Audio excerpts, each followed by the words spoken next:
وسلم وإلى أرواح جميع آبائه وإخوانه من الأنبياء والمرسلين صلوات الله تعالى وسلامه عليهم أجمعين.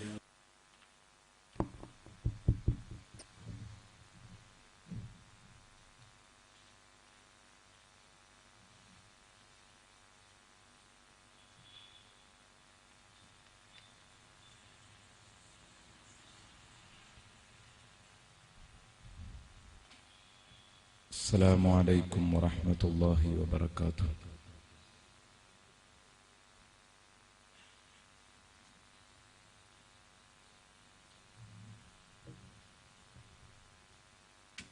الحمد لله الحمد لله رب العالمين،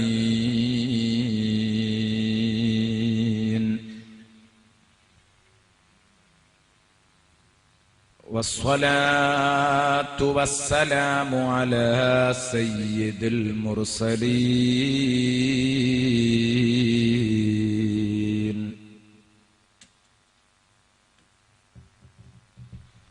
وعلى آله وصحبه أجمعين.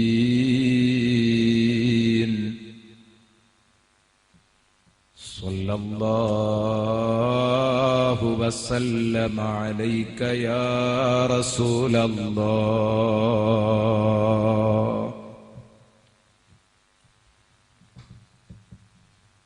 صلى الله وسلم عليك يا حبيب الله.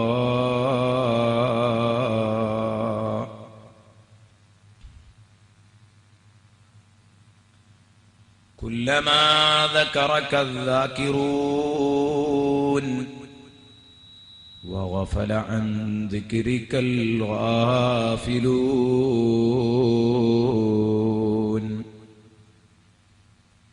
وكلما أحبك المحبون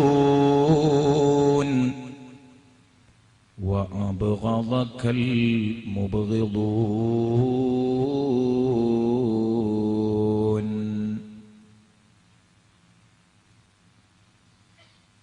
أما بعد،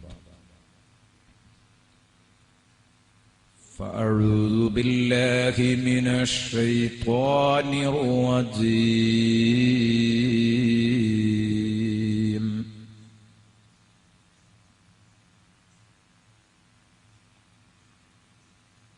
بسم الله الرحمن الرحيم.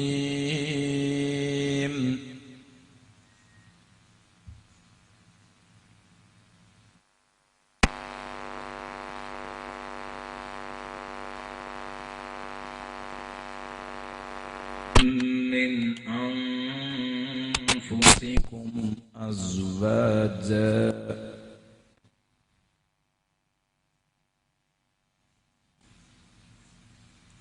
أزواجا لتسكنوا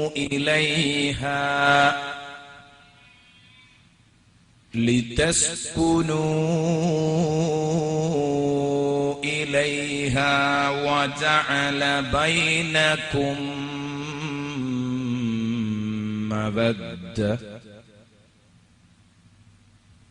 وجعل بينكم مودة ورحمة.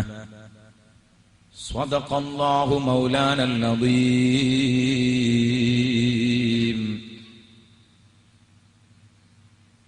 وصدق وبلغ رسوله النبي الكريم،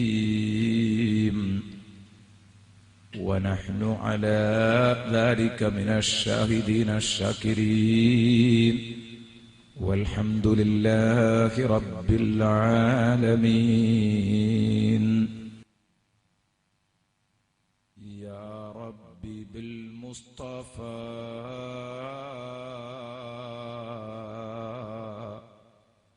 بلغ مقاصدنا،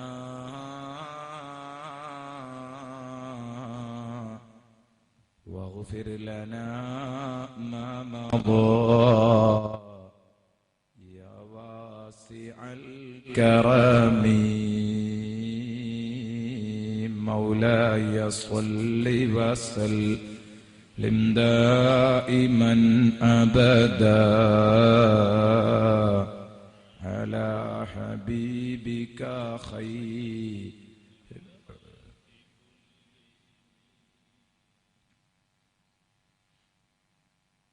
وعلموا أمة سيدنا ومولانا محمد.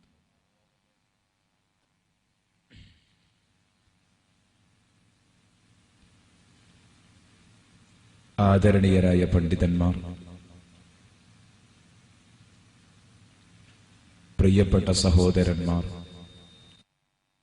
സഹോദരിമാർ,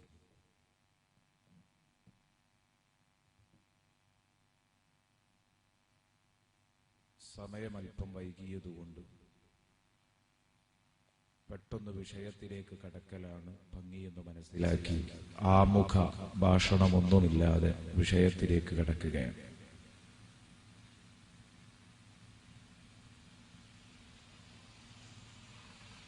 ദശദിന പ്രഭാഷണത്തിന്റെ 4ാം ദിവസമായ ഇന്ന് നമുക്ക് ചർച്ച ചെയ്യാനുള്ള വിഷയം ഭാര്യ ഭർതൃബന്ധം എന്ന വളരെ മഹത്തായ ഒരു വിഷയമാണ്. ബന്ധങ്ങളുടെ കൂട്ടത്തിൽ ഏറ്റവും സുപ്രധാനമായ ഒരു ബന്ധം.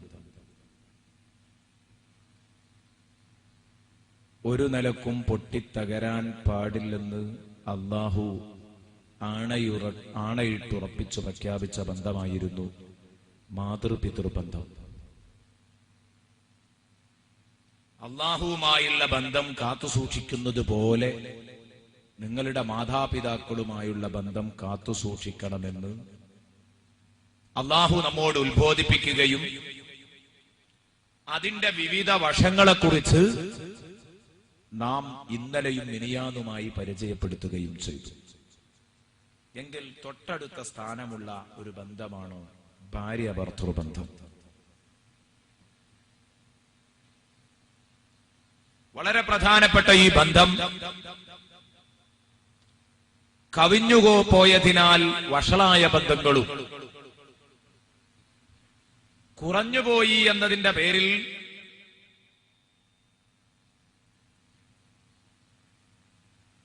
വളരെ പ്രയാസപ്പെടുന്ന ബന്ധങ്ങളും ഈ കൂട്ടത്തിൽ നമുക്ക് കാണാൻ കഴിയും.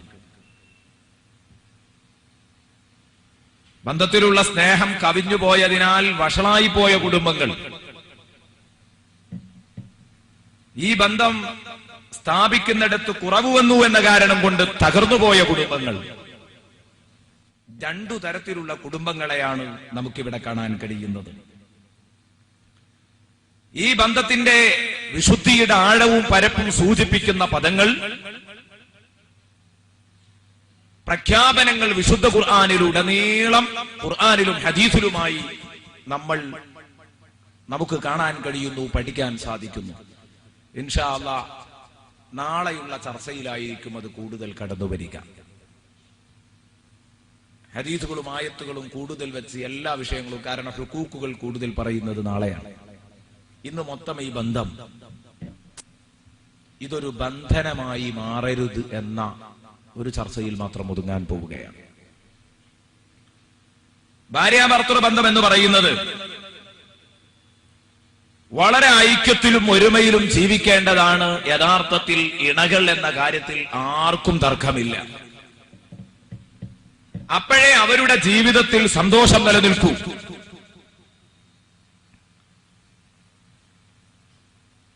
അല്ലാഹു സുബ്ഹാനഹു വ തആല അവന്റെ വിശുദ്ധ ഖുർആനിലൂടെ ഉണർത്തിയത് ഹുന്ന ലിബാസുൽ ലക്കും വ അൻതും ലിബാസുൽ ലഹുൻ.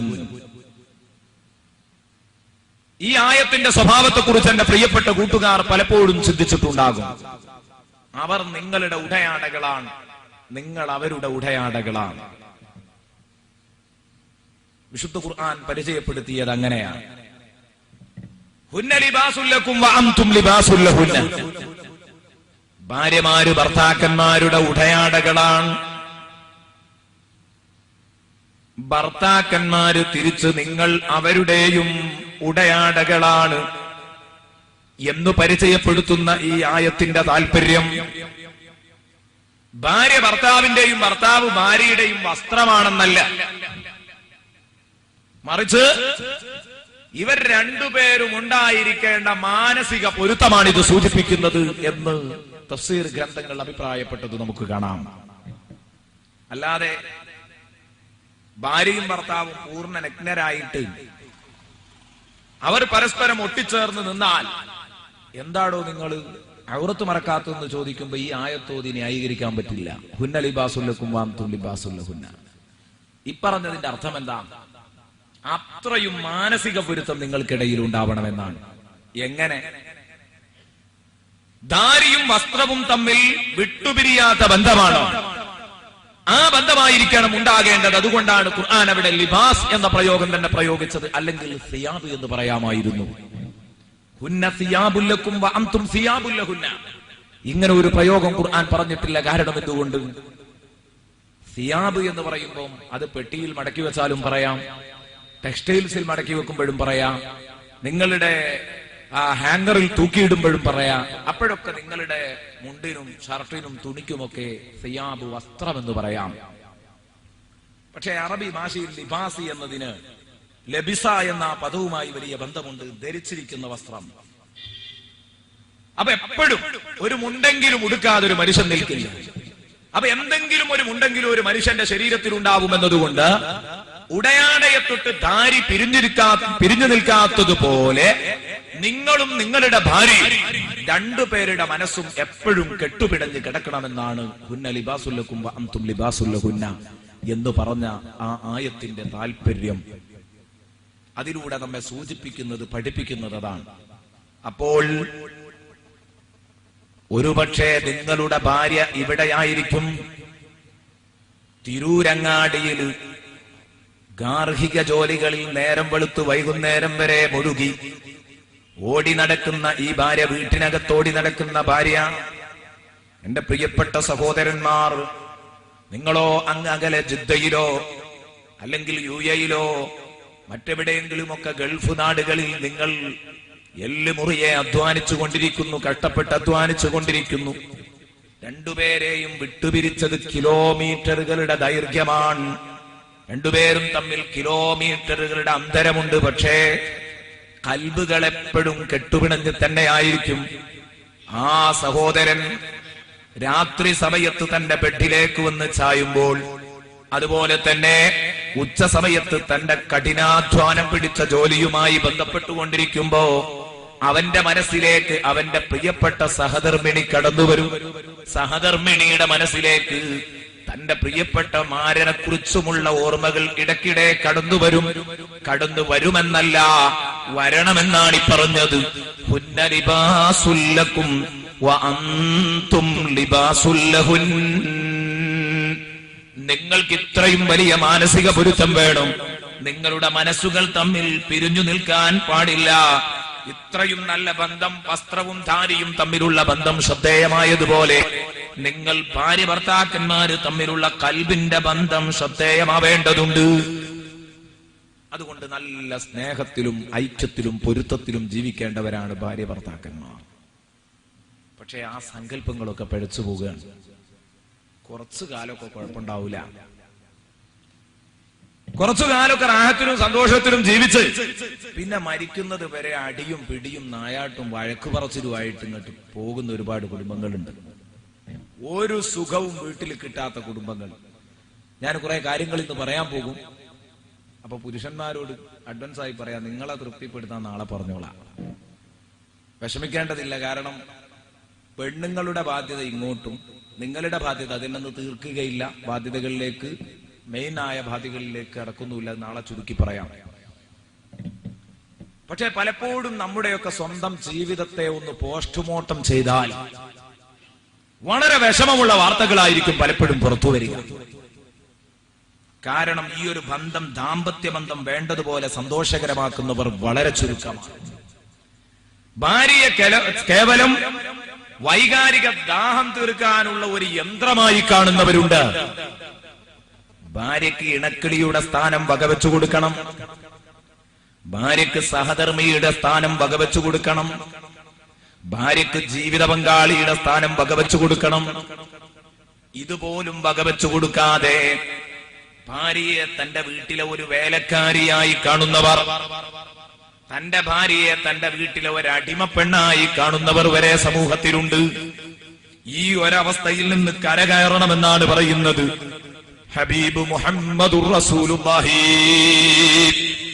സ്വല്ലല്ലാഹു അലൈഹി വസല്ലമ തങ്ങൾ തന്റെ ഭാര്യമാർക്ക് വേണ്ട അവകാശങ്ങളൊക്കെ വകവെച്ചു കൊടുത്തത് ഇൻഷാ അല്ലാഹ് നമുക്ക് പഠിക്കാം, നമുക്ക് വിശാലമായി ചർച്ച ചെയ്യാം. അള്ളാഹുവിന്റെ ഹബീബ് കുടുംബത്തോട് അങ്ങേയറ്റത്തെ സ്നേഹമുള്ളവരായിരുന്നു. നമുക്ക് കാണാൻ കഴിയും. പ്രിയപ്പെട്ട സഹോദരന്മാര് ചിന്തിക്കുക, ബുഖാരി റിപ്പോർട്ട് ചെയ്യുന്ന ഒരു ഹദീസിൽ കാണാം, ഒരു സഹാബി പറഞ്ഞു, മാ റഅയ്തു അഹദൻ അർഹമ ബിൽ ഇയാലി മിനൻ നബിയ്യി സ്വല്ലല്ലാഹു അലൈഹി വസല്ലം. ഞാൻ അല്ലാഹുവിന്റെ ഹബീബിനേക്കാൾ സ്വന്തം കുടുംബത്തോട് സ്നേഹമുള്ള, സ്വന്തം കുടുംബത്തോട് സ്നേഹവും അതുപോലെ തന്നെ കാരുണ്യവും കാണിക്കുന്ന മറ്റൊരാളെയും എനിക്ക് കാണാൻ കഴിഞ്ഞിട്ടില്ല എന്ന് സ്വഹാബാ കിറാം അഭിപ്രായപ്പെട്ടു പോയെങ്കിൽ സഹോദരന്മാര് ചിന്തിക്കണം, അല്ലാഹുവിന്റെ ഹബീബ് അത്യുന്നതങ്ങളിൽ വിരാജിച്ചയാളാണ്, നുബുവത്തിന്റെ സ്ഥാനം ലഭിച്ചയാളാണ്. അവിടുന്ന് ഭാര്യമാരോട് അവർക്ക് വേണ്ട അവകാശങ്ങൾ വകവെച്ചു കൊടുത്തിട്ടുണ്ട്. അവരെ സ്നേഹിക്കാൻ ഹബീബ് മുഹമ്മദ് മുസ്തഫ സ്വല്ലല്ലാഹു അലൈഹി വസല്ലമ തങ്ങൾക്ക് കഴിഞ്ഞിട്ടുണ്ട്. അവർക്ക് വേണ്ട സഹവാസം നൽകേണ്ട സമയത്ത് അത് കൊടുത്തിട്ടുണ്ട്. നീതി വകവെച്ചു കൊടുക്കേണ്ട സമയത്ത് അത് വകവെച്ചു കൊടുത്തിട്ടുണ്ട്. വളരെ പ്രധാനമായി നമ്മൾ ചിന്തിക്കേണ്ടതാണ് ഭാര്യമാർക്ക് സ്നേഹം കൊടുക്കുക, അവരുമായി നല്ല ഇടപഴക്കം പുലർത്തുക. ഇതില്ലാതെ പോകുന്നത് പലപ്പോഴും അപകടം ചെയ്യും. പ്രത്യേകിച്ച് പണക്കൊതിയന്മാരായ ആളുകൾ, പണത്തോട് അത്യാർത്തിയുള്ള ആളുകൾ, ഇത്തരക്കാർക്ക് കീഴിൽ ജീവിക്കുക എന്നത് പ്രയാസമാണ് എന്ന് ഒരുപാട് ആധുനിക സഹോദരിമാർ തെളിയിച്ചുകൊണ്ടിരിക്കുകയാണ്. നമ്മളിങ്ങനെ ചിന്തിച്ചാൽ അവളുടെ ഭർത്താവിനൊരു പോരായ്മയില്ല, പണത്തിന് പണം, ഏർപ്പാടിന് ഏർപ്പാട്, എല്ലാം റാഹത്തായിട്ട് നടക്കുന്നുണ്ട്. പക്ഷേ ദാമ്പത്യ ജീവിതത്തിൽ അവൾക്കെന്തോ പൊരുത്തക്കേടുകളുണ്ട്. അതുകൊണ്ടാണല്ലോ നമ്മുടെ വീക്ഷണത്തിൽ ഇത്രയും സുഖസൗകര്യമുള്ള ഒരു വീട്ടിൽ നിന്ന് അവൾ വഴക്കടിച്ചിറങ്ങിപ്പോന്നത്. ആ ഭർത്താവിനെ ഉപേക്ഷിക്കാനുണ്ടായ സാഹചര്യം അതാണല്ലോ. അതുകൊണ്ടാണ് അങ്ങനെ സംഭവിച്ചത്. അതുകൊണ്ട് മാത്രമാണ് സംഭവിച്ചതെന്ന് നമുക്ക് കണ്ടെത്താൻ കഴിയും. ബാക്കിയുള്ള കാര്യങ്ങൾ, വീട് നോക്കിയാൽ, സൗകര്യം നോക്കിയാൽ എല്ലാം റെഡിയാണ്. പക്ഷേ പലപ്പോഴും പണക്കൊതി, പണത്തോടുള്ള അത്യാർത്തി പരിധി വിട്ട് നമ്മെ പിടികൂടിയോ എങ്കിൽ അവർക്ക് ഭാര്യമാരെ സ്നേഹിക്കാൻ കഴിയാറില്ല എന്നതൊരു സത്യമാണ്. കാരണം എന്തുകൊണ്ട്? സ്ത്രീധനം കുറഞ്ഞു എന്ന പേരും പറഞ്ഞ്, സ്ത്രീധനം കുറഞ്ഞു എന്ന പേര് പറഞ്ഞ് ഭാര്യയെ അവർ പീഡിപ്പിക്കുന്നു. ഇൻഷാ അല്ലാഹ് സ്ത്രീധനത്തെ കുറിച്ച് എന്ന് പറഞ്ഞാൽ ഭാര്യമാരുടെ ധനം, ആ ധനം ആഗ്രഹിച്ച് കല്യാണം കഴിക്കുന്നതിനെ കുറിച്ച് ഇൻഷാ അല്ലാഹ് നാളെ എന്റെ ചർച്ചയിൽ കടന്നു വരും. ഇന്ന് ഞാൻ പറയുന്നത് പണക്കൊതിയന്മാരുടെ ദാമ്പത്യ ശൈലി, ദാമ്പത്യ ജീവിത ശൈലിയുടെ ഒരു ചെറിയ രൂപം. അവർ സ്ത്രീധനം പോരെന്ന് പറഞ്ഞു, കുറഞ്ഞു എന്ന് പറഞ്ഞ് ഭാര്യയെ പീഡിപ്പിക്കും. ശാരീരികമായും മാനസികമായും അവരെ പട്ടിണിക്കിടും. കാരണം അത്യാർത്തി കൂടിക്കഴിഞ്ഞാൽ ഇതൊക്കെ സംഭവിക്കുമെന്ന കാര്യം ഉറപ്പാണ്. വീട്ടിൽ കഴിയുന്ന രൂപത്തിൽ ഭക്ഷണം കൊടുക്കാൻ, ഭക്ഷണവും വസ്ത്രവും വാങ്ങിക്കൊടുക്കാൻ അവൻ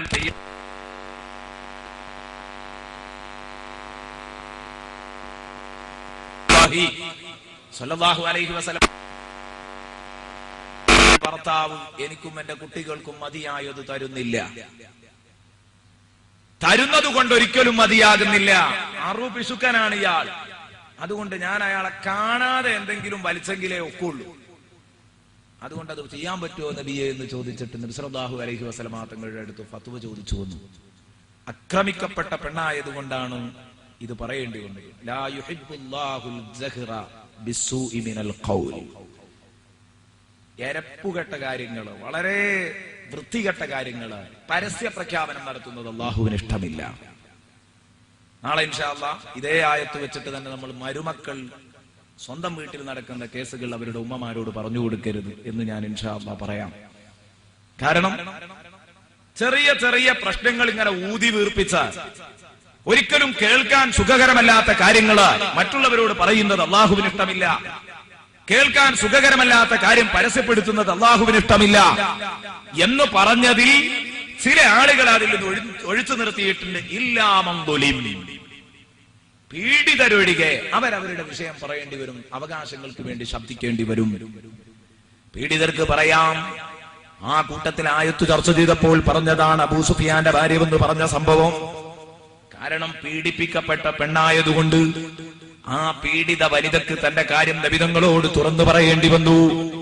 അബൂ സുഫിയാനെ പറയുന്നത് അബൂ സുഫിയാന്റെ ഗീബത്താണ്, പക്ഷേ പറയാതിരിക്കാൻ നിർവാഹമില്ല.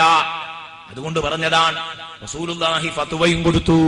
റസൂലുള്ള പറഞ്ഞു, നിനക്കും നിന്റെ കുട്ടികൾക്കും മതിയാകരുത്, അതിക്രമിക്കാത്ത രൂപത്തിൽ ഓവറായി എടുക്കാതെ നീ എടുത്തെങ്കിൽ അത് തെറ്റല്ല എന്ന് സയ്യിദുനാ മുഹമ്മദുർ റസൂലുള്ളാഹി സ്വല്ലല്ലാഹു അലൈഹി വസല്ലമ തങ്ങൾ പറഞ്ഞു കൊടുക്കുകയും ചെയ്യുന്നു.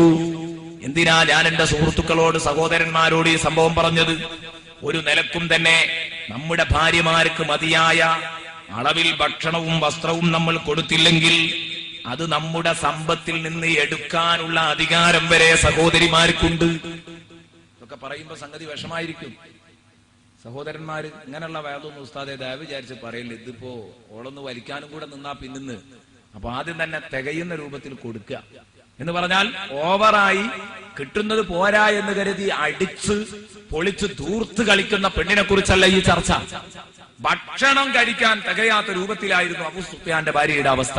അബൂ സുഫിയാൻ അങ്ങേയറ്റത്തെ ആ കാലഘട്ടത്തിൽ പ്രത്യേകിച്ചു ഏതായിരുന്നു ലുബ്ധതയുടെ കാര്യത്തിൽ ലുബ്ധതയുടെ ഒരു പ്രതീകമായി അറിയപ്പെട്ട ആളായിരുന്നു എന്ന് ചരിത്രങ്ങൾ എഴുതുന്നുണ്ട്. അത് മറ്റൊരു വിഷയം, അതിലേക്ക് കടന്നു വരുന്നില്ല. ഞാൻ പറഞ്ഞു വന്നത്, നമ്മളെ സംബന്ധിച്ചിടത്തോളം നമ്മുടെ ഭാര്യക്ക് വേണ്ടത് നമ്മൾ ചെയ്തു കൊടുക്കണം. പിന്നീട് പണക്കൊതിയന്മാരുടെ അവസ്ഥ ഒന്ന്, മതിയായ തോതിൽ ഭക്ഷണവും വസ്ത്രവും വീട്ടിലെ അംഗങ്ങൾക്ക് എല്ലാവർക്കും മതിയായ തോതിൽ കൊടുക്കാൻ തയ്യാറാവില്ല. രണ്ട്, ഭാരിച്ച കൂലിവേല വരെ ഒരുപക്ഷെ ആ പെണ്ണിനെ കൊണ്ട് ചെയ്യിപ്പിച്ചേക്കാം. തെങ്ങിന് തടം തുറക്കാൻ ഇതിനൊക്കെ പെണ്ണിനെ അങ്ങോട്ട് ഇറക്കിയേക്കാം, സ്വാഭാവികമായിട്ട് ചെയ്യിപ്പിച്ചേക്കാം. ഭാരിച്ച കൂലിവേല വരെ എന്ന് പറഞ്ഞാൽ ഒരു പെണ്ണ് സഹകരിച്ച് ഭർത്താവിനോടൊപ്പം മറ്റു പുരുഷന്മാര് കാണാത്ത രൂപത്തിൽ ഇതൊന്നും ചെയ്യുന്നുണ്ടെങ്കിൽ അതിനെ എതിർക്കുകയല്ല. പക്ഷെ പറയുന്നത് അതൊന്നും ഒരു പെണ്ണിന്റെ പരിധിയിൽ ഒതുങ്ങിയ പണിയല്ല എന്നതുകൊണ്ട് ഈ പണിയൊക്കെ എടുത്തോളണം. കാരണം അതൊക്കെ പുറത്തുനിന്ന് ഒരാളെ കൂലിക്ക് വിളിച്ചാൽ ആ പണം അങ്ങ് പോകൂലേ. എന്നാലോ പണമില്ലാത്തത് കൊണ്ടാണോ? ഇയാളുടെ പെട്ടിയിൽ പണം പൂത്ത് കിടക്കുകയാണ്. അപ്പോൾ ഒരു കാര്യമാണ് ഞാൻ ഈ പറഞ്ഞത്. അതേ രൂപത്തിൽ ഈ പണക്കൊതിയനായ ഭർത്താവ് തന്റെ ബിസിനസ് സ്ഥാപനങ്ങളുടെ പിന്നാലെ ഓടുമ്പം, തന്റെ ഏർപ്പാടുകളുടെ പിന്നാലെ ഓടി നടക്കുന്നതിന്റെ ഇടയിൽ ഭർത്താവ് എന്ന റോളിൽ തന്റെ മണിയറയിൽ ലഭിക്കേണ്ട ഭർത്താവിനെ പോലും ലഭിക്കാതെ, തന്റെ ഭാര്യയ്ക്ക് അത് ലഭിക്കാതെ പോകുന്നു. തന്റെ കുഞ്ഞുങ്ങൾക്ക് അവരെ മുത്തം നൽകേണ്ട, അവരെ താലോലിക്കേണ്ട ഉപ്പയെ ലഭിക്കാതെ പോകുന്നു. ഇങ്ങനെ നീണ്ട പട്ടിക. ഈ പറയുന്ന വിഷയങ്ങളൊക്കെയാണ് യഥാർത്ഥത്തിൽ പണക്കൊതിയന്മാരുടെ ദാമ്പത്യ ജീവിത ശൈലിയുടെ സ്വഭാവം. ഇവിടെയാണ് ഇത് തിരുത്തേണ്ടത്. തെറ്റാണ്. ഇവിടെയാണ് ഇത് തിരുത്തേണ്ടത്. കാരണം എത്രയോ സഹോദരിമാര് ഈ വക പ്രവർത്തനങ്ങൾ സഹിക്കാൻ കഴിയാത്തതുകൊണ്ട്, ഇങ്ങനെയുള്ള അവഗണന സഹിക്കാൻ കഴിയാത്തതുകൊണ്ട് ആത്മഹത്യയിലേക്ക് എടുത്തു ചാടുന്ന സഹോദരിമാരുണ്ട്. ആത്മഹത്യ അപകടമാണെന്നറിയാത്തത് കൊണ്ടല്ല, തെറ്റാണെന്നറിയാത്തത് കൊണ്ടല്ല, ഈമാൻ പഴക്കുന്ന പണിയാണെന്നറിയാത്തത് കൊണ്ടല്ല. എന്തു പ്രയാസപ്പെട്ടാലും എന്റെ സഹോദരിമാരാ വേലയെടുക്കരുത്.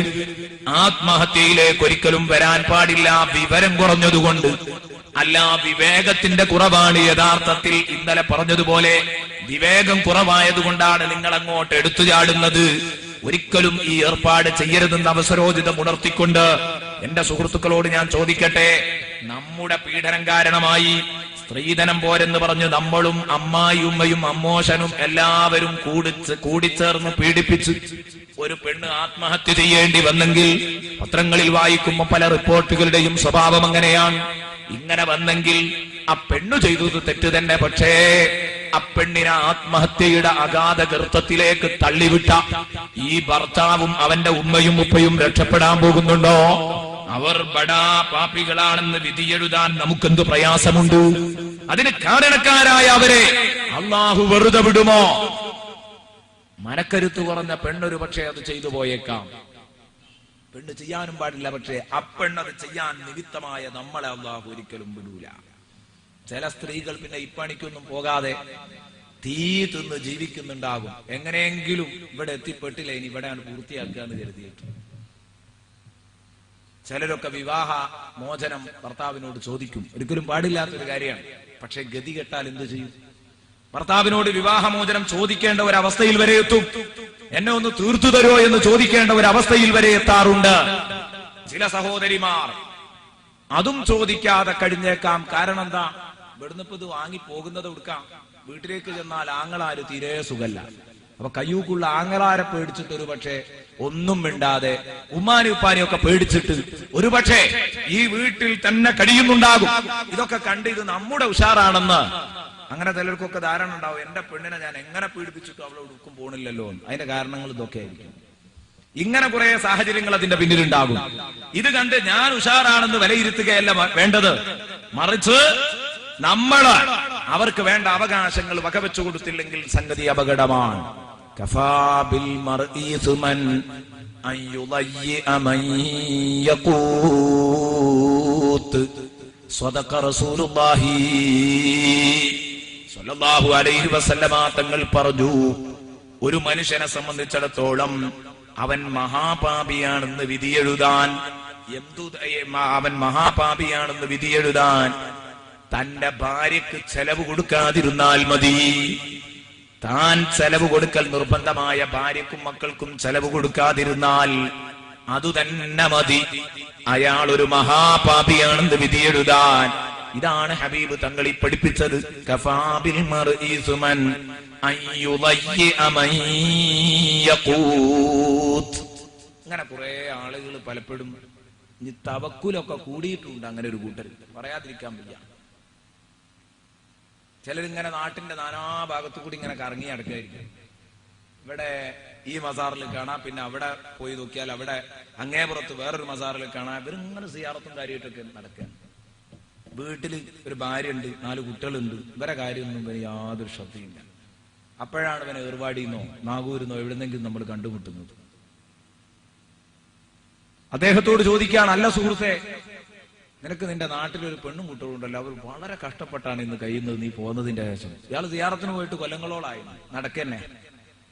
അപ്പൊ അയാളുടെ മറുപടി, അതിനെന്താ ഉസ്താദേ, അതൊക്കെ പടച്ചോ നോക്കിക്കോളൂ, വിടൂല പടച്ചോ. ഇതൊന്നും പറയണ ഇവൻ പടച്ചോനം ഇവനെ വിടുന്ന് കരുതണ്ട. കഫാബിൽ മർഈസുമൻ അയ്യുളയ്യ മൻ യഖൂത്. ഈ തവക്കുലൊന്നും ഇവൻ ആദ്യം ഓർമ്മല്ലായിരുന്നു. ഇത്തവക്കുൽ ആദ്യം ഓർമ്മ ഉണ്ടാവേണ്ടതാണ്.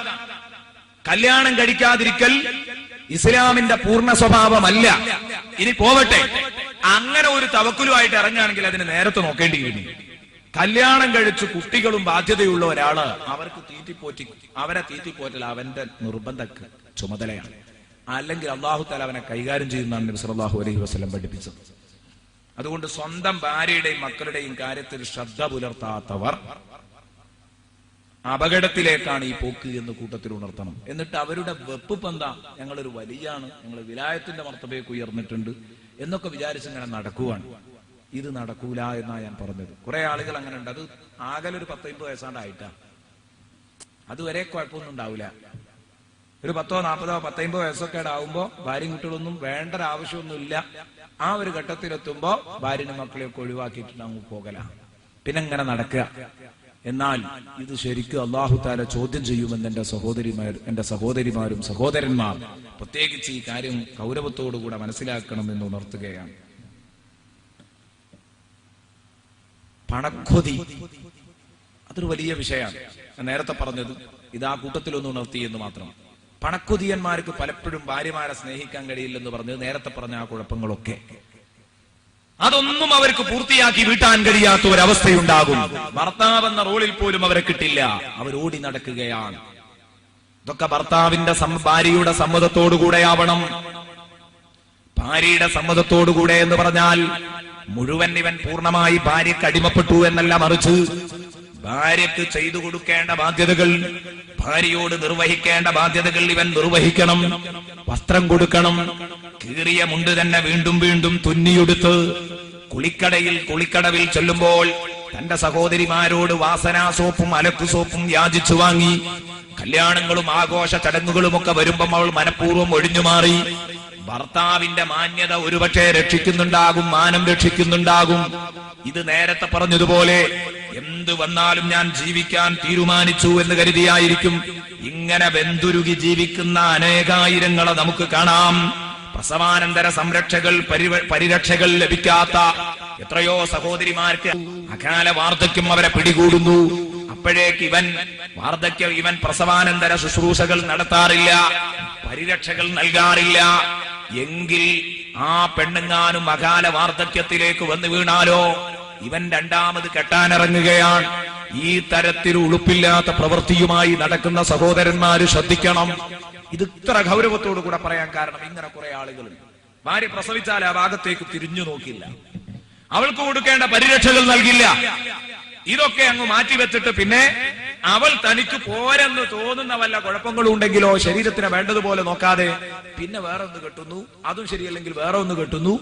ഇസ്ലാം ഇതിനെ അനുവദിച്ചു എന്ന് പറഞ്ഞ് ഇത് ദുരുപയോഗം ചെയ്യുന്ന കുറെ ആളുകളുണ്ട്. കല്യാണം ബഹുഭാരിത്വത്തെ എതിർക്കുകയല്ല, പക്ഷെ ഒരിക്കലും ദുരുപയോഗം ചെയ്യരുത്. ഭാര്യ ഒന്നുള്ളതോടുകൂടെ തന്നെ 1, 2, 3, 4 വരെ ആവാമെന്ന് പറഞ്ഞത് അത് നീതി പാലിക്കാൻ കഴിയുമെങ്കിൽ നിങ്ങൾക്കാവാം. പക്ഷെ ആ കയ്യോ ഇല്ലെന്ന് 100 വട്ടം ചിന്തിച്ചിട്ടേ ആ ഏർപ്പാടിന് ഇറങ്ങാവൂ എന്നും കൂടെ കൂട്ടത്തിൽ ഉണർത്തുകയാണ്. ഇനി ഈ നമുക്ക് പറ്റുന്ന ഏറ്റവും വലിയ കുഴപ്പം ഈ ഒരു വിഷയമാണ്, അത്യാഗ്രഹം. ഈ അത്യാഗ്രഹം മനുഷ്യനിൽ എന്താണോ ഉള്ളത്, അത്യാർത്തി. ആർത്തിയുള്ള മനുഷ്യന്റെ ജീവിത പാടുകളിൽ മുഴുവനും നിങ്ങൾ ദാരിദ്ര്യത്തിന്റെ നിഴൽപ്പാടുകൾ കാണും. നബി സല്ലല്ലാഹു അലൈഹി വസല്ലമ തങ്ങളുടെ ഹദീസ് ശ്രദ്ധിക്കൂ. എന്തിനാ ഞാനിത് പറയുന്നത്? ഒരു മാറ്റം വരാൻ, എന്റെ സഹോദരന്മാരുടെ ജീവിതത്തിൽ ഒരു മാറ്റം വരട്ടെ. ഇയ്യാകും വത്തമഅ ഫഇന്നഹു ഹുവൽ ഫഖർ സദഖ മുഹമ്മദുർ റസൂലുള്ളാഹി. നബി തങ്ങൾ പഠിപ്പിച്ചതാണ് ഇയ്യാകും വത്തമഅ, ഉള്ളതുകൊണ്ട് ഓണം പോലെ ഉണ്ണുക എന്ന് പറഞ്ഞ പഴഞ്ചൊല്ല്. അതേ രൂപത്തില് അത് കൊടുക്കാതെ നിങ്ങൾ ആർത്തി കാണിച്ചാൽ അത് തനിച്ച ലുബ്ധതയായി മാറും. ആർത്തിയെ നിങ്ങൾ സൂക്ഷിക്കണം. ഇയ്യാകും വത്തമഅ, ആർത്തിയെ നിങ്ങൾ കരുതിയിരിക്കണം. ഫഇന്നഹു ഹുവൽ ഫഖർ, കാരണം അത്യാർത്തി ദാരിദ്ര്യമാണ്. ഹബീബ് മുഹമ്മദ് മുസ്തഫ സല്ലല്ലാഹു അലൈഹി വസല്ലമ തങ്ങൾ പറഞ്ഞതിന്റെ താല്പര്യം എന്താ? നമുക്ക് തോന്നിയിട്ടുണ്ടാകും നമ്മുടെ നാട്ടിൽ കുറെ മുതലാളിമാരുണ്ട്, നല്ല അത്യാർത്തിയാണ്, എത്ര കിട്ടിയാലും പോരാന്നുള്ള. എന്നിട്ട് അവർക്ക് ഇവിടെ ദാരിദ്ര്യം, നല്ല സുഖല്ലേ, എത്ര പണ കയ്യില്. നബി തങ്ങൾ പറഞ്ഞതോ ആർത്തിയെ സൂക്ഷിക്കണം, ആർത്തി ദാരിദ്ര്യാണ്. നബി സല്ലല്ലാഹു അലൈഹി വസല്ലമ തങ്ങളുടെ ഈ ഹദീസ് വ്യാഖ്യാനിക്കാൻ ഒരു പ്രയാസവുമില്ല. കാരണം എന്താ? ആർത്തിയുള്ളവന്റെ ജീവിതത്തില് ദാരിദ്ര്യത്തിന്റെ നിഴലുകൾ അവനെ വിട്ടൊഴിയുകയില്ല. നിങ്ങൾ നോക്കിക്കോ, സംഗതി ശരിയാണ്. പെട്ടിയിൽ പണം പൂത്തുകിടക്കുന്നുണ്ടാകും. പക്ഷെ ഭാര്യക്ക് പനിക്കാൻ തുടങ്ങിയിട്ട് ഒരാഴ്ചയായി. ഹോസ്പിറ്റലിലേക്ക് അവൻ കൊണ്ടുപോകുമല്ല, 100 രൂപ ചെലവാകും. കൊണ്ടുപോകൂല. കുട്ടിക്ക് രോഗിയാണ്, കുട്ടി രോഗിയാണ്, പക്ഷേ ഹോസ്പിറ്റലിൽ കാണിക്കോ ഇല്ല. വിശക്കുന്നുണ്ട്, മര്യാദക്കൊന്ന് ഭക്ഷണം വാങ്ങിക്കൊടുക്കോ ഇല്ല. നല്ല ഇറച്ചിയും മാംസവും മത്സ്യവും വേണ്ട ദിവസങ്ങളിൽ അത് വാങ്ങിക്കൊടുക്കുമോ ഇല്ല.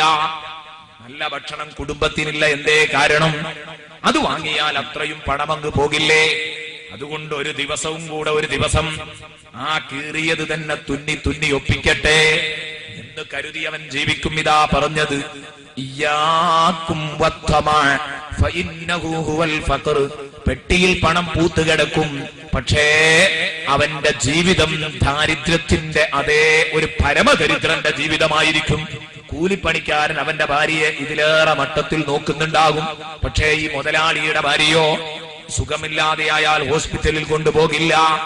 ആവശ്യം വരുന്ന സമയത്ത് വേണ്ട ശുശ്രൂഷകൾ നൽകില്ല. കാരണം ഇയാൾക്ക് പണം ഇറക്കാൻ കുറച്ച് പ്രയാസമാണ്. അപ്പൊ ഒരു പരമദരിദ്രന്റെ ഭാര്യയാകുകയായിരുന്നു നല്ലത് എന്ന് ഈ പെണ്ണിന് തോന്നിപ്പോകും. നബി സല്ലല്ലാഹു അലൈഹി വസല്ലമ തങ്ങൾ ഇത് വിവാഹവുമായി ബന്ധപ്പെട്ട് പറഞ്ഞ ഒരു ഹദീസല്ല, പൊതുപ്രഖ്യാപനമായി പറഞ്ഞതാണ്. അത് നമ്മളൊക്കെ എപ്പോഴും ചിന്തിക്കേണ്ടതാണ്. ആർത്തി കൂടിയാൽ ആവശ്യത്തിന് പണം ചെലവഴിക്കൂല. അപ്പൊ ഒരു ഫഖീറിന്റെ ജീവിതമായിരിക്കും. ചെരുപ്പ കേടുവന്നിട്ടുണ്ട്, ഒന്ന് മാറ്റാം, പക്ഷെ മാറ്റൂല, അങ്ങനെ ഒപ്പിച്ച് നടക്കും. കാരണം എന്താ, അതിന് പൈസ കൊടുക്കണ്ടേന്ന് കരുതിയിട്ട്. അപ്പൊ ഒരു ഫഖീറിന്റെ ലുക്ക് ഉണ്ടാവും കണ്ടാൽ.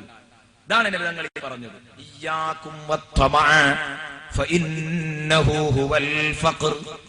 ഇത് നബി സല്ലല്ലാഹു അലൈഹി വസല്ലം ഇതാ പണക്കൊതിയന്മാരെ ഉദ്ദേശിച്ച്, ലുബ്ധന്മാരെ ഉദ്ദേശിച്ച് പറഞ്ഞ പ്രമാണങ്ങളാണ് ഇവയൊക്കെ. അതുകൊണ്ട് ഇങ്ങനെയുള്ള പ്രമാണങ്ങൾ വായിച്ചാൽ ഉറപ്പാണ് നമ്മൾ ജീവിതത്തിൽ നമുക്ക് മാറ്റം വരുമെന്ന കാര്യത്തിൽ സംശയം വേണ്ട. ബഹുമാനപ്പെട്ട സയ്യിദുനാ അബൂ ഹുറൈറ റളിയല്ലാഹു അൻഹു പറഞ്ഞത് കാണാം, ലൈസൽ ഗിനാ അൻ കസറത്തിൽ അർദ് വലാകിന്നൽ ഗിനാ ഗിനൻ നഫ്സ്. കണ്ടോ, സമൃദ്ധി എന്ന് പറയുന്നത് ചരക്കുകളുടെ ആധിക്യത്തിലല്ല. പെട്ടിയിൽ പണം ലക്ഷക്കണക്കിനുണ്ട്, അതുകൊണ്ട് അതിന് സമൃദ്ധി എന്ന് പറയൂല. വരുമാനം ഇഷ്ടം പോലെ ഉണ്ട്, അതിന് സമൃദ്ധി എന്ന് പറയൂല. വലാകിന്നൽ ഗിനാ ഗിനൻ നഫ്സ്. പിന്നെയോ സമൃദ്ധി എന്ന് പറയുന്നത് മനസ്സിന്റെ സമൃദ്ധിയാണ് സമൃദ്ധി എന്ന് ഷഫീഉനാ മുഹമ്മദുർ റസൂലുള്ളാഹി. അവിടെയാണ് നമ്മൾ ചിന്തിക്കേണ്ടത്. 1000-2000 ഉറുപ്പിക കിട്ടി ജീവിക്കുന്നവൻ സുഖമായിട്ട് ഒരു പക്ഷെ കുടുംബം പുലർത്തുന്നുണ്ടാവും. നല്ല റാഹത്തിൽ ഭാര്യക്ക് സന്തോഷമായിരിക്കും, കുട്ടികൾക്ക് സന്തോഷമായിരിക്കും. അതാണ് മാനസിക സമൃദ്ധി, അതാണ് സമൃദ്ധി. ഇനി 50,000 ഉറുപ്പിക ഒരു മാസത്തിൽ അവന് വരുമാനമുണ്ട്. ഇങ്ങേ പുറത്ത് ഒരാൾക്കോ 3000-4000 ഉറുപ്പിക വരുമാനം വരും. പക്ഷേ ഈ 50,000 ഉറുപ്പിക വരുമാനമുള്ളവൻ എന്നും ഒന്നുക്ക് പെണ്ണുങ്ങൾ, അല്ലെങ്കിൽ കുട്ടികൾ, അല്ലെങ്കിൽ പേരക്കുട്ടികൾ, അല്ലെങ്കിൽ ഉമ്മ, അല്ലെങ്കിൽ വാപ്പ. ഹോസ്പിറ്റലിൽ നിന്ന് പോരാൻ ഒരു ഒഴിവില്ല. ഇവന് വല്ല സമാധാനമുണ്ടോ? മറ്റോനോ സുഖമായിട്ട് ഇവനോ ഹോസ്പിറ്റലിൽ കൊണ്ടിടാനേ ഇതുണ്ടാവുള്ളൂ. ഇതാണ് ലളിതങ്ങളിൽ പറഞ്ഞത്. കുറെ ഉണ്ടായിട്ട് കാര്യമില്ല, എല്ലാത്തിനും മനസ്സിന് സമാധാനം വേണം. അള്ളാഹു നമുക്കൊക്കെ മനസ്സിന് സമൃദ്ധിയുള്ള വിഭാഗത്തിൽ നമ്മൾ ഉൾപ്പെടുത്തട്ടെ. അതാണ് ഏറ്റവും വലിയ ഭാഗ്യം. ഉള്ളതിൽ ബറക്കത്ത്. കുറെ ഉണ്ടാവലല്ല, ഉള്ളതിൽ ബറക്കത്ത്. എന്നിട്ട് മനസ്സിന് നല്ല സമൃദ്ധി കിട്ടുക, സന്തോഷം കിട്ടുക, സമാധാനം കിട്ടുക. ബുഖാരി റിപ്പോർട്ട് ചെയ്ത ഹദീസാണ്, ലൈസൽ ഗിനാ അൻ കസറത്തിൽ അർദ് വലാകിന്നൽ ഗിനാ ഗിനൻ നഫ്സ്. അതുകൊണ്ട് മാനസിക സമൃദ്ധിയാണ് സമൃദ്ധി. അതിനെന്തൊക്കെ വേണം? മാനസിക സമൃദ്ധി കിട്ടണമെങ്കിൽ നേരത്തെ പറഞ്ഞ കാര്യങ്ങളൊക്കെ സൂക്ഷിക്കേണ്ടി വരും. വിശപ്പടങ്ങണം, ദാഹമടങ്ങണം, മനസമാധാനം വേണം. അതുകൊണ്ട് ഭർത്താവ് എന്ന റോളിൽ നിന്റെ ഭാര്യയ്ക്ക് ലഭിക്കണം. അവൾക്ക് ഭക്ഷണം കിട്ടണം, അവൾക്ക് വെള്ളം കിട്ടണം, അവൾക്ക് ഡ്രസ്സ് കിട്ടണം. ഇതൊക്കെ ഉണ്ടാകുമ്പോഴേ ഒരു ഭർത്താവിന്, അതാ ഞാൻ പറഞ്ഞത്, ഉള്ളതുകൊണ്ട് സന്തോഷത്തോടെ ജീവിക്കാൻ കഴിഞ്ഞോ നിങ്ങളുടെ ഭാര്യക്കും കുട്ടികൾക്കും സന്തോഷമാണ്, നിങ്ങളുടെ ജീവിതത്തിൽ റാഹത്തായിരിക്കും. ഇതില്ലാത്ത പക്ഷം അവന്റെ ഓരോ നീക്കത്തിലും ദാരിദ്ര്യത്തിന്റെ പാടുകൾ പ്രകടമാകും. ഇതാണ് ഹബീബ് മുഹമ്മദ് മുസ്തഫ സ്വല്ലല്ലാഹു അലൈഹി വസല്ലമ തങ്ങൾ നമ്മെ പഠിപ്പിച്ചത്. ഏത്? ഈ ത്വമൈനെ അഥവാ അത്യാർത്തിയെ നീ കരുതിക്കോ, അത്യാർത്തി അപകടമാണ് കേട്ടോ, അത് ദാരിദ്ര്യമാണ് എന്ന് പഠിപ്പിച്ച തിരുവചനം സയ്യിദുനാ വ ഹബീബുനാ മുഹമ്മദുർ റസൂലുള്ളാഹി തങ്ങളുടെ വചനം എത്ര പ്രസക്തമാണ്. ഒരൊറ്റ ഹദീസും കൂടെ ഞാൻ വായിക്കാം. എന്തിനു? ജീവിതത്തിൽ നമുക്കൊരു മാറ്റം വരാൻ ഹബീബ് ബഹുമാനപ്പെട്ട അബൂദർ റളിയല്ലാഹു അൻഹുവിനെ വിളിച്ചു വരുത്തിയിട്ട് ഒരു ദിവസം വസിയ്യത്ത് ചെയ്ത കാര്യം അബൂദർ റളിയല്ലാഹു അൻഹു പറഞ്ഞു. എന്നോട് എന്റെ ഹബീബ് ഒരിക്കൽ പറഞ്ഞു, ഔസാനി ഖലീലി ബിസബ്ഇൻ. എന്റെ സ്നേഹിതൻ എന്നോട് 7 കാര്യങ്ങൾ എന്റെ സ്നേഹിതൻ എന്നോട് വസിയ്യത്ത് ചെയ്തു, എന്നെ ഉപദേശിക്കുകയുണ്ടായി. ബിഹുബ്ബിൽ ഫുഖറാഇ വൽ മസാകീൻ. ദരിദ്രരെയും സാധുക്കളെയും സ്നേഹിക്കണം. 7 കാര്യമാണ് എന്നോട് പറഞ്ഞത്. ഇത് അത്യാർത്തിയുള്ളവർക്ക് ആ രോഗം സുഖപ്പെടാൻ നല്ലതാ. ഈ ഹദീസ് ഞങ്ങൾ പറഞ്ഞു 7 കാര്യം. അബൂദർ പറഞ്ഞു, എന്നോട് നബി 7 കാര്യം വസിയ്യത്ത് ചെയ്തു. ബിഹുബ്ബിൽ ഫുഖറാഇ വൽ മസാകീൻ. സാധുക്കളോടും ദരിദ്രരോടും സ്നേഹം ഉണ്ടാകണം.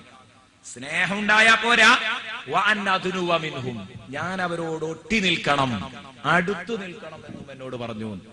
ദൂരെ നിന്ന് സ്നേഹിക്കാനും അവർക്ക് വേണ്ടി പ്രസംഗിക്കാനും പിരിവെടുക്കാനും സഹായിക്കാനും ഒക്കെ നമുക്ക് കഴിഞ്ഞേക്കാം.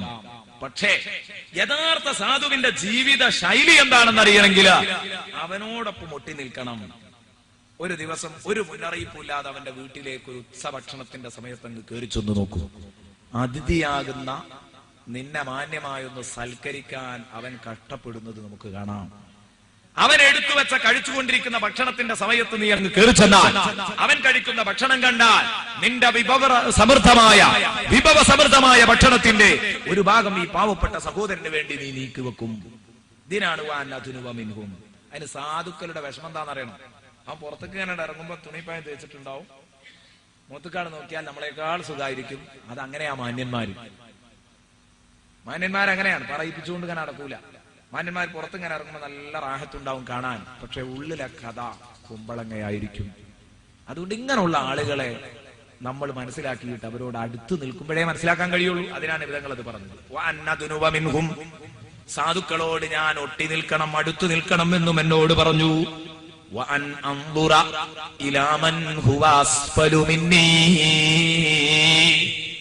പിന്നീട് എന്റെ നോട്ടം എന്നെക്കാൾ കൊഴുത്തവനിലേക്കാവരുത്. അത് അപകടമാണ്. ഞാൻ നോക്കുന്നത് ആരിലേക്കാണ്? ഞാൻ നോക്കുന്നത് എന്നേക്കാൾ കൊഴുത്ത ആളിലേക്ക്. ഇഷ്ടംപോലെ ഉദാഹരണം പറയാം. ഒരു കൂലിപ്പണിക്കാരൻ, 100 റുപ്യ വെക്കുന്ന ഒരു കൂലിപ്പണിക്കാരൻ, അങ്ങനെ പറയാം, 100 റുപ്യ വെക്കുന്ന ഒരു കൂലിപ്പണിക്കാരൻ, അവൻ നോക്കുന്നത് ഒരു മാസത്തിൽ ഒരു 50,000 റുപ്യ വരുമാനമുള്ള ഒരു മുതലാളിനെ. സംഗതി പിടുത്തം വിടും. ഇവൻ എങ്ങനെ നോക്കിയാലും ജീവിക്കാൻ കഴിയില്ല. അരി വാങ്ങാനും പറ്റൂല, ഡ്രസ് വാങ്ങാനും പറ്റൂല, ഒന്നും പറ്റൂല. കാരണം എന്താ? അവന്റെ വരുമാനം പോലെ തല്ലത് എങ്ങനെയാകുക എന്ന് അവന്റെ ചിന്ത. അവന്റെ ഈ ചെറിയ ശമ്പളം 3000 റുപ്യ എങ്ങനെ അതാക്കാൻ കഴിയും? അപ്പൊ അവൻ ചെറിയൊരു പെട്ടിക്കടെങ്കിലും പെട്ടിക്കട അത് തുടങ്ങി. പിന്നെ അതിങ്ങനെ വലുതാക്കി കൊണ്ടുപോകാൻ. അപ്പൊ ഒരൊറ്റ മാസത്തിൽ ഭാര്യക്കും കുട്ടികൾക്കും തനിക്കും വേണ്ട സാധനങ്ങൾ വാങ്ങിയാലോ സംഗതി ആകെ കടത്തിലാവും. അപ്പൊ അതൊക്കെ നിർത്തി വെച്ചിട്ട് പരമാവധി ഉണ്ടാക്കാൻ നോക്കും. അടുത്ത അയൽപക്കത്ത് ഈ 3000 പോലും കിട്ടാതെ കഷ്ടപ്പെടുന്ന സാധുക്കളുണ്ട്. അവരെ കാണാൻ കഴിയൂല. കാരണം ഇപ്പൊ നോക്കുന്നത് ഇങ്ങോട്ടാ. അതുകൊണ്ടാ നബിതങ്ങൾ പറഞ്ഞത്. നബിതങ്ങൾ എന്നോട് പറഞ്ഞു, അബൂദർ പറയുന്നു,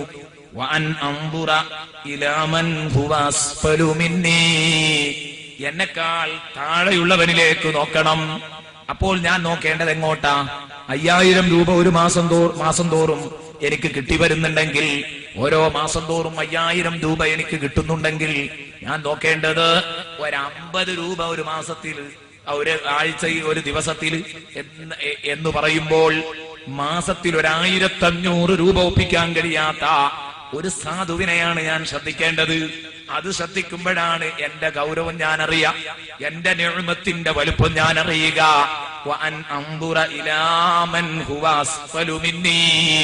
നബിതങ്ങൾ എത്ര തികഞ്ഞ സൈക്കോളജിസ്റ്റാണ്, ഹബീബ് എത്രമാത്രം തികഞ്ഞ മനഃശാസ്ത്രജ്ഞനാണ്. എന്റെ കൂട്ടുകാര് ശ്രദ്ധിക്കോ. അങ്ങനെയാണ് നോക്കിയാൽ പിന്നെ ഒരു പ്രശ്നം ഉണ്ടാവില്ല. അപ്പൊ നമുക്ക് തോന്നും, എനിക്ക് 5000 ഉണ്ടല്ലോ, ഞാൻ ഒരു 1000 റുപ്യ അവന് കൊടുക്കട്ടെ എന്ന്.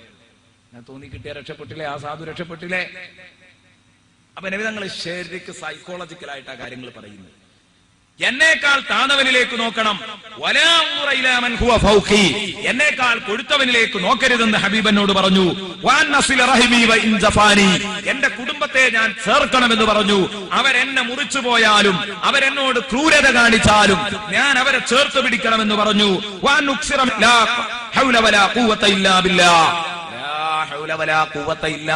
എന്നതിങ്ങനെ എപ്പോഴും ചൊല്ലിക്കൊണ്ടിരിക്കണമെന്ന് ഹബീബനോട് പറഞ്ഞു.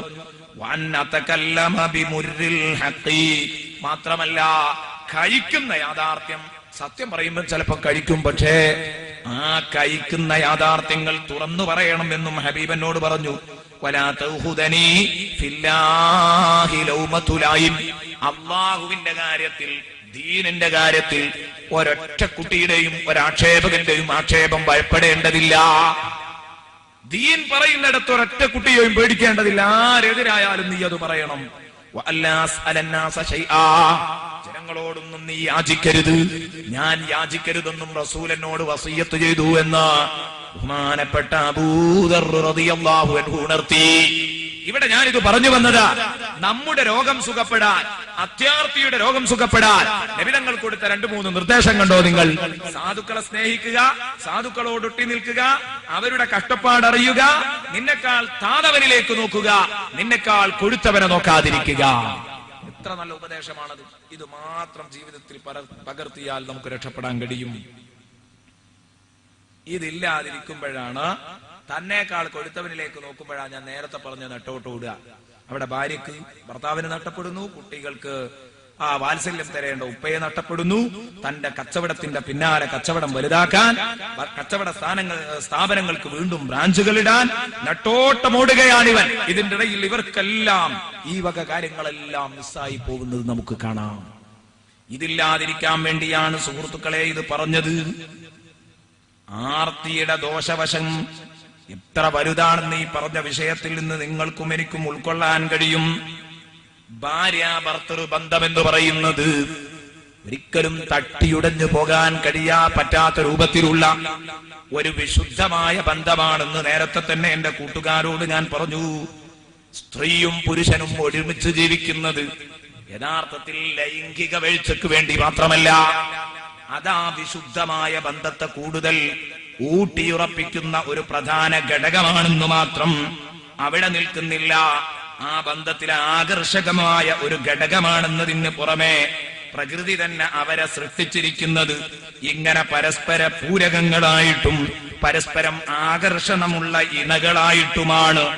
ആണിലും പെണ്ണിലും, എല്ലാ ആണിലും പെണ്ണിലും രണ്ടുപേരിലും നമുക്ക് ഈ ഒരു ആകർഷണീയത എപ്പോഴും കണ്ടുകൊണ്ടിരിക്കും. എന്നല്ല, തന്റെ സന്താനോൽപാദനത്തിന്റെ അടിവേരായിട്ടാണ് യഥാർത്ഥത്തിൽ ഈ ലൈംഗിക വീഴ്ച നിൽക്കുന്നത്. അതിനുവേണ്ടി മാത്രം അത് യഥാർത്ഥത്തിൽ ആ ബന്ധത്തിനാണ് വിശുദ്ധി. മാതാപിതാ ഭാര്യാഭർത്തൃ ബന്ധം എന്ന് പറയുന്നത് വല്ലാത്തൊരു ബന്ധമാണ്. ഉള്ളു തുറന്ന് പരസ്പരം സംസാരിക്കുന്ന ബന്ധം, കാര്യങ്ങൾ പങ്കുവെക്കുന്ന ബന്ധം, സന്തോഷ സന്താപങ്ങൾ പങ്കുവെക്കുന്ന ബന്ധം. ആ ബന്ധമായിരിക്കണം ഭാര്യയ്ക്കും ഭർത്താവിനുമുള്ളത്. നിങ്ങൾ വലിയ ജോലിഭാരം കഴിഞ്ഞു തിരിച്ചെത്തുകയാണ്. എത്രയോ വലിയ ജോലിഭാരം കഴിഞ്ഞ് തിരിച്ചെത്തുന്ന സമയത്ത് നിങ്ങളുടെ പ്രിയപ്പെട്ട ഭാര്യയുടെ അടുത്തേക്ക് നിങ്ങളങ്ങ് ചെന്ന്, മര്യാദക്കുള്ള ഒരു ഭാര്യയാണോ, ആ ഭാര്യയുടെ പുഞ്ചിരി അങ്ങ് കാണേണ്ട താമസം. ജോലിഭാരങ്ങളൊക്കെ നിങ്ങൾ മറക്കും. നമ്മൾ നമ്മുടെ കഷ്ടപ്പാടുകൾ മറക്കുന്നത് നമ്മുടെ ഇണക്കിളികളെ കാണുമ്പോഴാണ്, നമ്മുടെ ജീവിത പങ്കാളിയെ കാണുമ്പോഴാണ്. ആണും പെണ്ണും അവരുടെ വിഷമം മറന്നു പോകുന്നത്. ആണ് തന്റെ ജോലിയുടെ ഭാരം മറക്കുന്നത്. തന്റെ ഭാര്യ ഒരു ഗ്ലാസ് വെള്ളം തനിക്ക് കൊണ്ടുവന്ന് തരുന്നതോടുകൂടാതെ കഴിഞ്ഞില്ല. ഒരുപക്ഷേ ദുസ്വഭാവിയായ അമ്മായി ഉമ്മയുടെ പീഡനം സഹിച്ചു നേരം എങ്ങനെയോ തള്ളി ഇരുട്ടാക്കിയ ഈ സഹോദരി തന്റെ അടുത്തേക്ക് കയറി വന്ന ഭർത്താവിനെ കാണുമ്പോഴേക്ക് അതൊക്കെ മറന്നുപോയി. ഖുർആൻ പറയുന്നത് നോക്ക്, വമിൻ ആയാതിഹി അൻ ഖലഖ ലകും മിൻ അൻഫുസികും അസ്വാജാ ലിതസ്കുനൂ ഇലൈഹാ വജഅല ബൈനകും മവദ്ദതൻ വറഹ്മാ. എന്തിനാണ് ഈ പരിശുദ്ധമായ ബന്ധം? അതിന്റെ കാരണം പറഞ്ഞിട്ടുണ്ട് ഈ ആയത്തിൽ. ഖുർആൻ വ്യക്തമായി പറഞ്ഞു, മിനായാതിഹി, പടച്ച റബ്ബിന്റെ ദൃഷ്ടാന്തങ്ങളിൽ പെട്ടതാ, അല്ലാഹുവിന്റെ മഹാത്ഭുതങ്ങളിൽ പെട്ടതാണ്. അൻ ഖലഖ ലകും മിൻ അൻഫുസികും അസ്വാജാ, നിങ്ങളിൽ നിന്നു തന്നെ നിങ്ങൾക്ക് ഇണകളെ സൃഷ്ടിച്ചു തന്നു എന്ന്. വൈകാരിക ദാഹം തീർക്കാൻ മനുഷ്യ വിഭാഗത്തിലെ ഇണകൾ തന്നെ ആവണമെന്നില്ല. പാശ്ചാത്യൻ സംസ്കാരങ്ങളൊക്കെ വിളിച്ചറിയിക്കുന്നതാണ്. മാന്യതക്കു നിരക്കാത്ത ഏർപ്പാടാണെങ്കിലും മറ്റു ജന്തുക്കളാകാം, ജീവികളാകാം, വൈകാരിക ദാഹം തീർക്കാൻ. പക്ഷേ അതല്ല, നിങ്ങളിൽ നിന്നുള്ള ഇണകളെ നിങ്ങൾക്ക് എന്തിനു തന്നു? ഖുർആനിന്റെ ആ പ്രയോഗം പ്രസക്തമാകുന്നത് അവിടെയാണ്.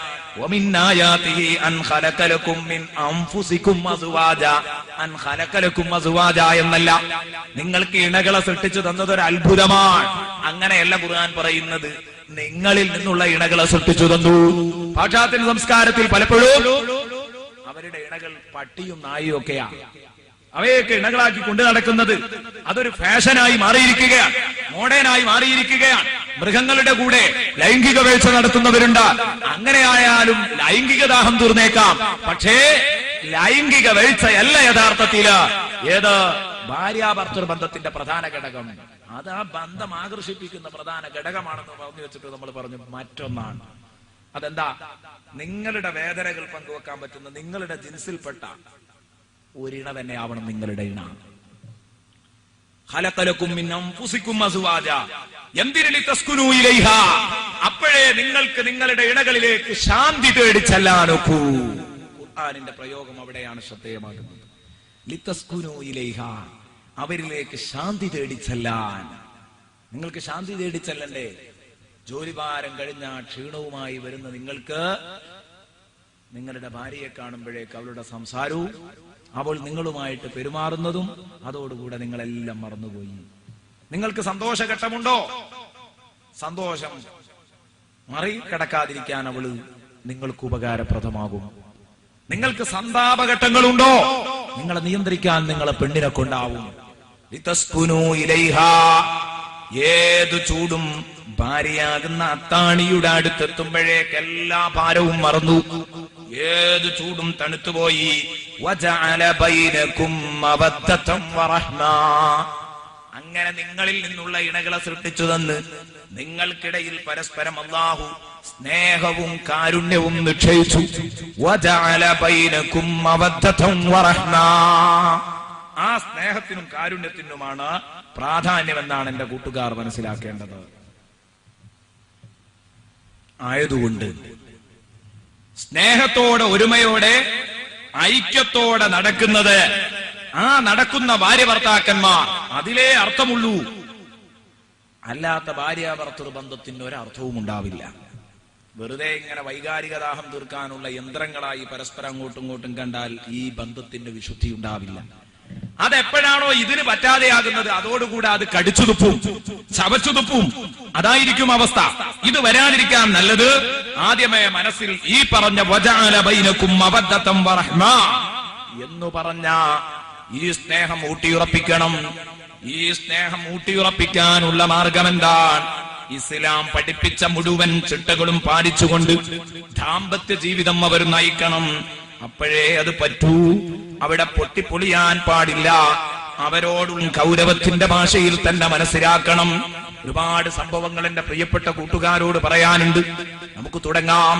ഹബീബ് മുഹമ്മദ് മുസ്തഫ സ്വല്ലല്ലാഹു അലൈഹി വസല്ലമ തങ്ങൾ ദാമ്പത്യ ജീവിതത്തിന്റെ പ്രസക്തിയെ കുറിച്ച് ഉണർത്തുന്നിടത്ത് നിങ്ങളുടെ ഭാര്യയുമായി നിങ്ങൾ എത്രത്തോളം സന്തോഷത്തിൽ പോകണം, ഇസ്ലാം കൽപ്പിച്ച ബാധ്യതകൾ എത്രത്തോളം നിങ്ങൾ നിർവഹിക്കണമെന്ന് പഠിപ്പിക്കുമ്പോ ഇസ്ലാം പറയുന്നു, നബി സല്ലല്ലാഹു അലൈഹി വസല്ലം ഗൗരവത്തിന്റെ ഭാഷയിൽ പഠിപ്പിക്കുന്നു. എവിടെ?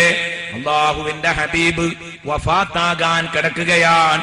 മരണത്തോട് മല്ലടിച്ച് കിടക്കുന്ന സമയത്ത് ഹബീബ് ഒപ്പിച്ചൊപ്പിച്ചു പറഞ്ഞ 3 കലിമത്തുകളുണ്ട്. സലാസു കലിമാത്ത്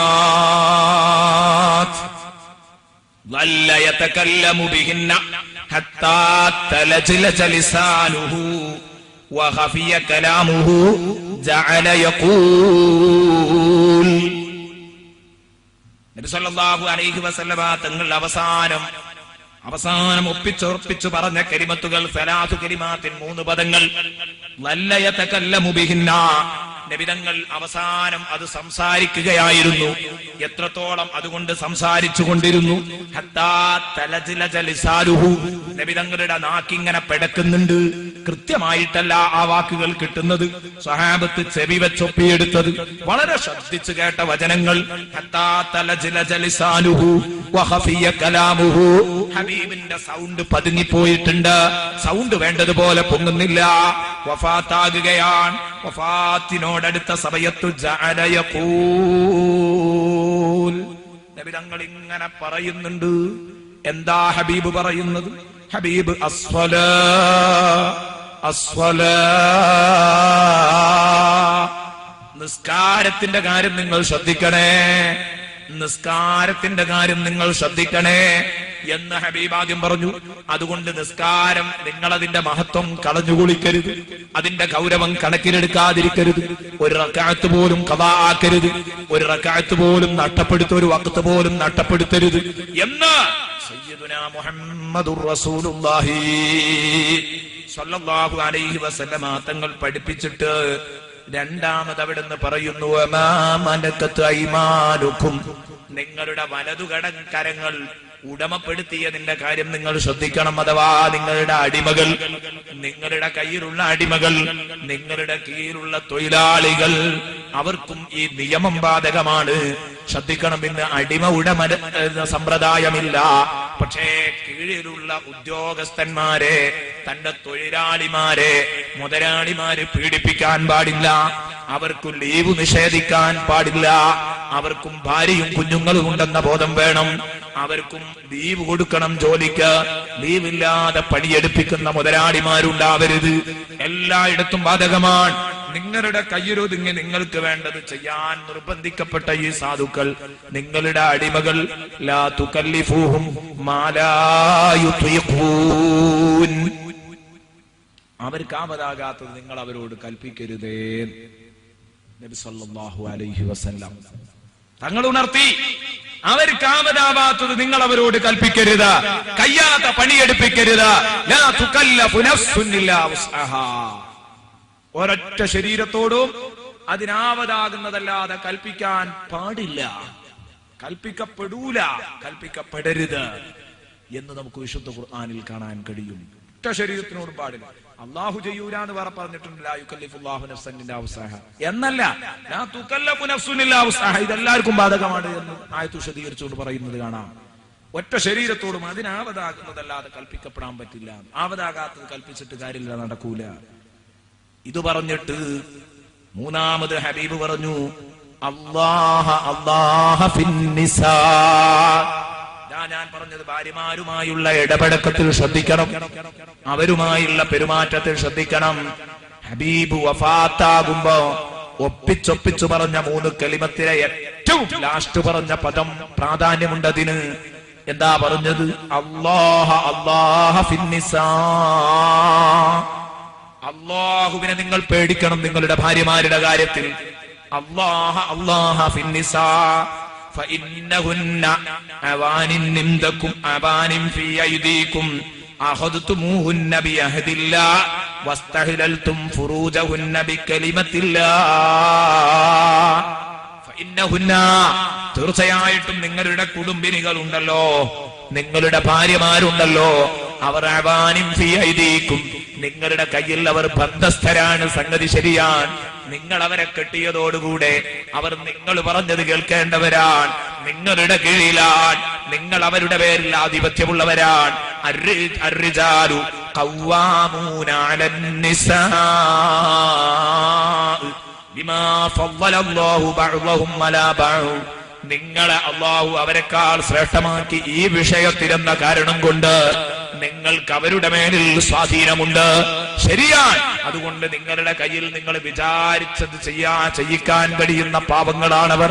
നിങ്ങളുടെ കയ്യിൽ പൂർണ്ണ ബന്ധസ്ഥരാണ്, അവർ തടവുകാരാണ്.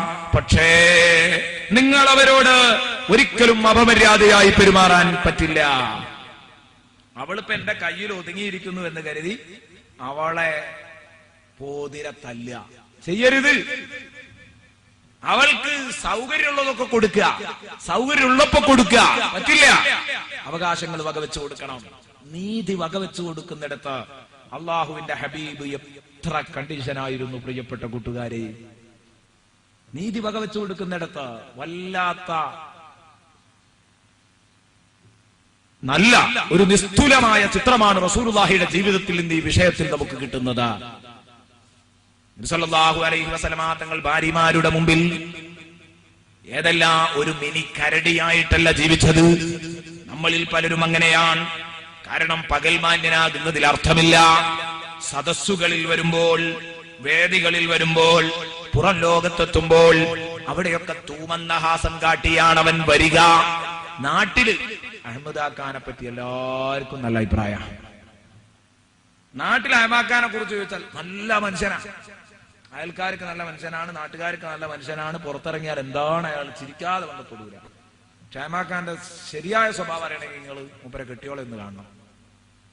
എന്താ ഷഹമാഖാന്റെ അവസ്ഥ? സംഗതിയൊക്കെ ശരിയാ, പക്ഷെ വീട്ടിലെത്തിയ ഒരു കരടിയാണ്, ഒരു മിനി സിംഹമാണ്. ഈ അവസ്ഥ ഉണ്ടാവാൻ പാടില്ല. ഇതാണ് ഇപ്പൊ നമ്മൾ പറഞ്ഞതിന്റെ ആശയം. ഇൻഷാ അല്ലാഹ് ബാധ്യതകൾ വിശദമായി ഞാൻ നാളെ ചർച്ച ചെയ്യും. ഇത് പറഞ്ഞതിന്റെ ആശയം ആ ഭാര്യമാരോടുകൂടെ സ്നേഹത്തോടുകൂടെ വർത്തിക്കുന്ന ഒരവസ്ഥ ഇതുണ്ടാവണം. എങ്ങനെ പോക്കിരിയായിട്ട് മിണ്ടൂല്ല, ചിരിക്കൂല്ല. അയാൾ ഭയങ്കര ഗൗരവത്തിലാണ്. ഈ ഗൗരവ സ്വഭാവം അതല്പം ഒന്ന് ഒഴിവാക്കണം. ഗൗരവം തന്നെ എപ്പോഴും സീരിയസ് ആയി നിൽക്കുന്ന അവസ്ഥ, ഇതിനൊരർത്ഥവുമില്ല. റസൂലുള്ളാഹി സ്വല്ലല്ലാഹു അലൈഹി വസല്ലമ തങ്ങളുടെ കൂടെ തങ്ങളുടെ കൂടെ തന്റെ പ്രിയപ്പെട്ട പത്നിമാർക്ക് മുഴുവൻ സ്വാതന്ത്ര്യവും ഉണ്ടായിരുന്നു എന്ന് നമുക്ക് കാണാൻ കഴിയും. എല്ലാ സ്വാതന്ത്ര്യവും നബി സല്ലല്ലാഹു അലൈഹി വസല്ലമ തങ്ങളിൽ നിന്ന് അവർക്ക് ലഭിച്ചിരുന്നു. ഒരു ചെലവിന്റെ കാര്യത്തിൽ മാത്രമല്ല, പെരുമാറ്റത്തിന്റെ കാര്യത്തിൽ മാത്രമല്ല, കേസുമദ്യം പറയുന്നിടത്ത് വരെ അവർക്ക് അങ്ങനെയുള്ള ഒരു സ്വാതന്ത്ര്യം ലഭിച്ചതായിട്ട് നമുക്ക് കാണാൻ കഴിയും. അല്ലാഹുവിന്റെ ഹബീബും ബഹുമാനപ്പെട്ട ബീവി ആയിഷയും റളിയല്ലാഹു അൻഹാ തമ്മിലൊരു ചെറിയ സൗന്ദര്യ പിണക്കമുണ്ടായത് ബഹുമാനപ്പെട്ട ബീവി ആയിഷ തന്നെ പറയുന്നു. കാന ബൈനീ വബൈന റസൂലില്ലാഹി കലാം, എന്റെയും നബി തങ്ങളുടെയും ഇടയിൽ ഒരു ചെറിയ സൗന്ദര്യ പിണക്കമുണ്ടായി. ഒന്നോ രണ്ടോ അങ്ങും ഇങ്ങും പറഞ്ഞ് ഞങ്ങൾ പിണങ്ങിപ്പോയി. ഇത് ഭാര്യാഭർത്തൃ ബന്ധത്തിലായതുകൊണ്ട്, ദമ്പതികൾ തമ്മിലുള്ള വഴക്കായതുകൊണ്ട് എന്റെ കൂട്ടുകാർ തെറ്റുധരിക്കില്ലെന്ന് എനിക്കറിയാം. അതുകൊണ്ടാണ് ഞാൻ ഇത്രയും ധൈര്യത്തോടെ പറഞ്ഞത്. കല്യാണം കഴിഞ്ഞ സഹോദരന്മാർക്ക് ഒരു വിഷയമാണ്, ചെറുപ്പക്കാരുണ്ടാവും റസൂലുള്ളാഹി ഭാര്യനോട് പിണങ്ങിയൊക്കെ. ഇത് സ്വാഭാവികത മാത്രമാണ്. ഇണകൾ തമ്മിൽ പിണങ്ങുക എന്നുള്ളത് സ്വാഭാവികമാണ്. കാരണം ഈ സദസ്സിൽ കല്യാണം കഴിഞ്ഞിട്ട് ഒരു 6 മാസമെങ്കിലും പ്രായമായവരാണ് എന്റെ ശബ്ദം കേൾക്കുന്നതെങ്കിൽ അവർക്ക് ആർക്കും ഇത് സംശയം ഉണ്ടാവില്ല. 6 മാസം കഴിഞ്ഞ ആർക്കെങ്കിലും ധൈര്യമായിട്ട് പറയാൻ പറ്റുമോ ഞാൻ എന്റെ പെണ്ണിനോട് പിണങ്ങിയിട്ടില്ല ഇതുവരെ? ഉണ്ടാവില്ല. കാരണം ആ പിണക്കൊന്നും കൂടുതൽ നിലനിൽക്കുന്നതല്ല, പെട്ടെന്ന് നന്നാവുന്നതാണ്. എന്നാലും ഇടക്കിടക്ക് ഇതൊരു സ്വാഭാവികത മാത്രമാണ് ഈ ജീവിതത്തിന്. എന്നാലും ആ പിണക്കം കഴിഞ്ഞ് പിന്നെ ഉണ്ടാകുന്ന ഇണക്കത്തിന് കുറച്ച് കടുപ്പം കൂടും. അതങ്ങനെയാണ് ആ ജീവിതത്തിന്റെ അവസ്ഥ. ഇടക്കൊരു തെറ്റുക, ഇടക്കൊന്ന് തെറ്റുക, ഒന്ന് നന്നാകുക, ഇടക്കൊന്ന് തെറ്റാഞ്ഞ ഒരു രസമല്ല. അത്തെറ്റ് അത്രേ നിലനിൽക്കുള്ളൂ. അപ്പൊ അതൊക്കെ ഇടക്കിടക്ക് ഉണ്ടാകുന്നതാണ്. ചെറിയ സംസാരത്തിൽ ജീവിതത്തിൽ അങ്ങോട്ടും ഇങ്ങോട്ടും ഒക്കെ ഉണ്ടായി പോകുന്നതാണ്. അതേ രൂപത്തിൽ ആയിഷ പറഞ്ഞു, ഞാൻ പറഞ്ഞു വന്നത്, നബിതങ്ങൾ ശരീരക്ക് നീതി വകവെച്ചു കൊടുക്കുകയാണ് ആയിഷ ബീവിക്ക്. ആരാ നബിതങ്ങൾ? മക്കത്തെ എല്ലാം അല്ലേ ഹബീബ് മുഹമ്മദ് മുസ്തഫ. ലോകത്തിന്റെ എല്ലാം അല്ലേ ഹബീബ് മുഹമ്മദ് മുസ്തഫ.